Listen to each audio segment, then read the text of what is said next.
असा खमंग भाजलेला वाणीचा हुरडा आणि त्याच्यासोबत मिरची, वरून लिंबू पिळून घ्यायचो।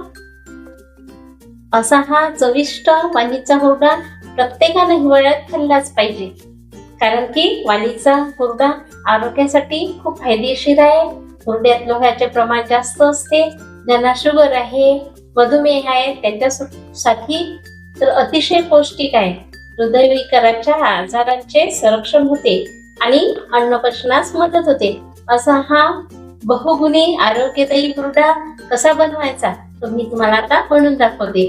त्यासाठी माझ्या चॅनलवर नवीन असाल तर सबस्क्राईब करा, व्हिडिओला लाईक करा आणि शेअर करा। निगुणास किचन मध्ये आपलं खूप खूप स्वागत आहे। आज आपण बनवणार आहोत हुरडा। त्यासाठी मी वाणीचा हुरडा घेतला, 1 वाटी तेल घेतलं, अर्धी वाटी तीळ घेतले, चवीपुरतं मीठ आणि लिंबू। सर्वात आधी तीळ भाजून घ्यायचे।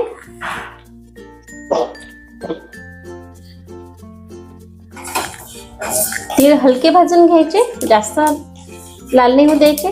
तीळ भाजून झालेले आहे। हे बघा, चटचट आवाज येऊन राहिला तिळाचा। तीळ काढून घेते प्लेट मध्ये। आता हुरडा भाजून घेते। हुरडा भाजून घ्यायचा।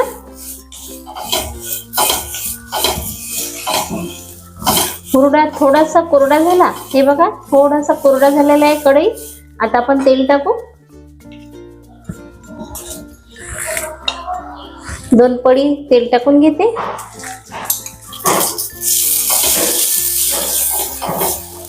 छान खमंग हुरडा भाजून घ्यायचा। आधी खेडेगावाकडे हुरडा पार्टी व्हायची, आता शहरात पण हुरडा पार्टी होते। हे बघा, हुरडा खूप छान दिसत आहे। असं मस्त भाजून घ्यायचा। हे बघा, की मस्त चटचट आवाज येत आहे, याचा अर्थ हा हुरडा भाजून झालेला आहे।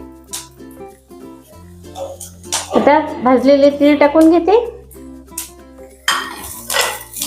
आणि मंद आचेवर मिक्स करून घेते। अर्धा चमचा मीठ घेतलं मी, चवीनुसार मीठ टाकते। असं सगळं मिक्स करून घ्यायचा।